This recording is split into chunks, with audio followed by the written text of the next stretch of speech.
You are inside it. Not near it, inside. And nothing in here matches the picture in your head. There is no calm eye waiting for you, no slow spin, no silence. You can't see anything because the air is packed solid with what used to be a street. And here's the strange part. For most of a century, nobody could have told you what happens next. Every instrument sent in to find out came back broken or never got hit at all. The inside of a tornado was a rumor, until one of them finally survived in there long enough to record it. Let's back up.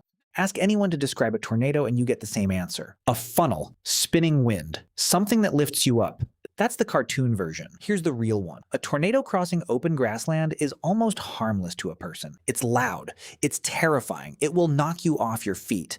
But grass doesn't kill anybody. Now send that same tornado through a town. It reaches a house and the house stops being a house. It becomes 10,000 separate objects moving at highway speed. Roof tiles, fence posts, bricks, a car door, gravel. Then it reaches the next house and picks that one up too. So by the time a tornado arrives where you are, it isn't carrying air, it's carrying the neighborhood. That is the whole thing. That's the part everyone gets wrong. A tornado is not a wind event you happen to be standing in. It's a debris field. The wind is just what's moving it. Hold on to that, because everything else in this video comes back to it. So what is actually happening to you in there? Start with the pressure. The center of a tornado is a low pressure core. Genuinely, dramatically low. And you have probably heard what that supposedly does. That the pressure drop makes buildings explode outward, like a balloon popping. That one is false, and it's been false for decades. Houses don't explode. They come apart because wind gets inside them and pushes. But the myth had a second half. And the second half killed people.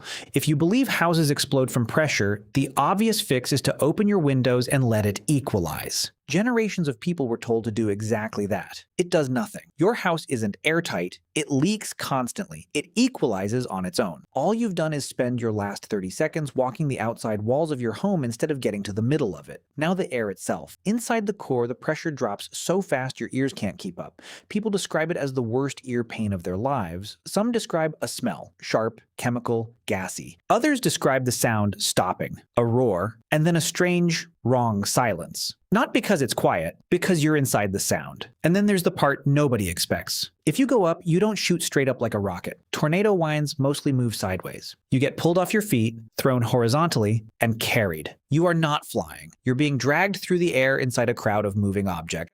Which brings us back to the question nobody could answer. What is it actually like in the core? What are the real numbers? For a long time, the honest answer was, we have no idea. Nobody could tell you what was happening to you in there because nobody had ever measured it. Because you cannot send a person in to measure it. So in the late 1970s, researchers built something instead. They called it TOTO, a 55-gallon barrel packed with sensors. The plan was almost comically simple. Spot a tornado, drive out ahead of it, roll the barrel off the back of a pickup truck, switch it on, leave. Then let the tornado run straight over the top of it. Teams chased with that barrel across Tornado Alley for years, and they never once got a direct hit. Not one. The closest it ever came was in 1985, when the edge of a weak tornado clipped it and simply knocked it over. Turns out, a tall metal barrel falls down long before the interesting winds arrive. TOTO was retired without ever doing the one thing it was built to do, which is why, if this had been you standing there in 1986, nobody on Earth could have told you what you were about to be inside of, which tells you how hard this problem is. You know roughly where a tornado is. You don't know where it will be in 90 seconds. You have to put a fragile instrument in a spot you're guessing at, then leave before you find out if you guessed right. Then a man named Tim Samaras built a better idea. Not a barrel, the opposite of a barrel, a squat metal cone about 50 pounds, built low and wide so the wind would press it down into the ground instead of tipping it over. He called them turtles. And on the 24th of June, 2003, near a tiny place called Manchester, South Dakota, he did something extraordinary. He drove into the path of a tornado, set a probe down on the road, and got out. He placed the last one with the tornado about 100 yards behind him. Then it rolled over the probe, and the probe held, which means that for the first time we had the actual number for what the inside of a tornado does to whatever is standing in it. It recorded a pressure drop of 100 millibars, the deepest and fastest pressure drop ever directly measured inside a tornado. It is still the record.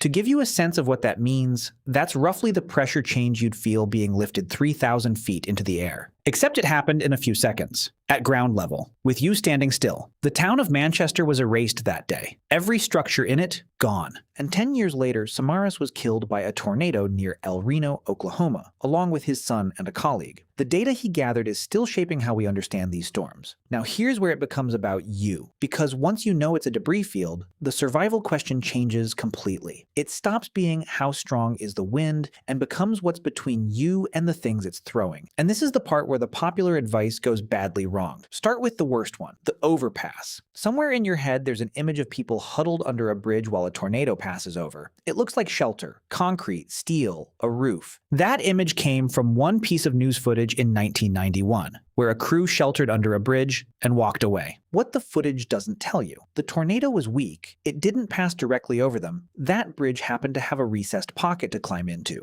and it was open countryside with almost nothing in the air. Almost none of that is true of the bridge near you. Here's what an overpass actually does. The gap under a bridge squeezes the airflow, and squeezed air speeds up. You've built yourself a wind tunnel. You've also climbed above ground level, into the layer where the debris is densest, and there's nothing to hold on to. On the 3rd of May, 1999, a violent tornado outbreak crossed the interstates of central Oklahoma.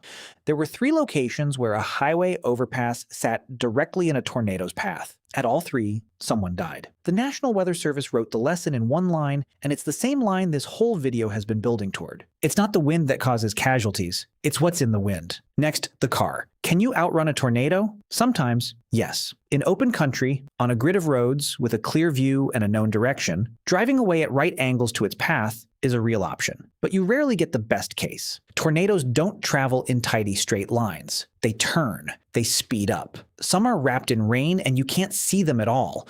At night, you often don't see them until they're on top of you, and traffic ruins it. A road full of people all leaving at the same moment is not an escape route. Now the biggest single factor of all, and it isn't a decision made during the storm, it's what building you're standing in. In the United States, around 7 in 10 tornado deaths happen in homes, and of those, more than half happen in mobile and manufactured homes. If you're in one, you are somewhere between 15 and 20 times more likely to be killed than someone in a permanent house. And these aren't just deaths in monster storms. A tornado at the low end of the scale, the kind that takes shingles off a normal roof, can destroy a manufactured home completely. There's no interior room in there that's safe. The whole structure is the problem. So the highest value thing anyone in one can do happens before the storm arrives. Know where you're going and leave early. Not when you see it, when the warning comes. So what actually works? It's unglamorous, and it follows directly from the debris idea. Put mass between yourself and the sky, lowest floor, a basement, or a purpose-built shelter if you have one. If you don't, go to the smallest room in the middle of the building, a bathroom, a closet, an interior hallway. You're not looking for a strong room. You're looking for the room with the most walls around it, because every wall is one more thing a flying object has to get through first. Stay away from windows, not because of pressure, because glass is ammunition. And then the one people skip. Cover your head. Get under something solid if you can. Put a helmet on if there's one in the house, a bike helmet, a batting helmet, anything. It sounds almost silly next to a 300-mile-an-hour wind, but you are not going to be hit by the wind. You're going to be hit by an object the wind is carrying, and there's a strange kind of hope buried in that.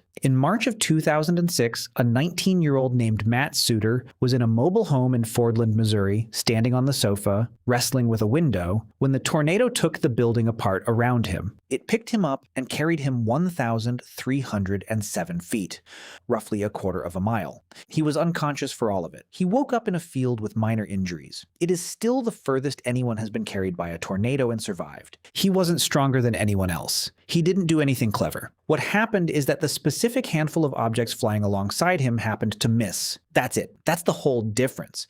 And that's the uncomfortable truth this storm keeps insisting on. You can't fight a tornado. Nothing you do makes you harder to lift. Every item on that list is the same idea. Not strength, not courage. Just putting more objects between you and the sky, and doing it before you can see the reason why. We spent 75 years trying to find out what it's like inside one of these. We sent barrels. We sent probes. We lost people trying. And what we found wasn't a secret chamber, or a calm eye, or anything you could survive by being brave in. It was a number, a pressure reading, from a 50-pound cone that sat in a field and did not move. Everything else in there was just somebody's house, going past its speed. The tornado never wanted you. It doesn't know you're there. It only ever picks up what's in front of it. And that is the last thing worth sitting with. The next time the sky turns that color and you're deciding whether it's worth going downstairs. You're not choosing whether to face the storm. You're choosing what you want standing between you and everything it's already carrying.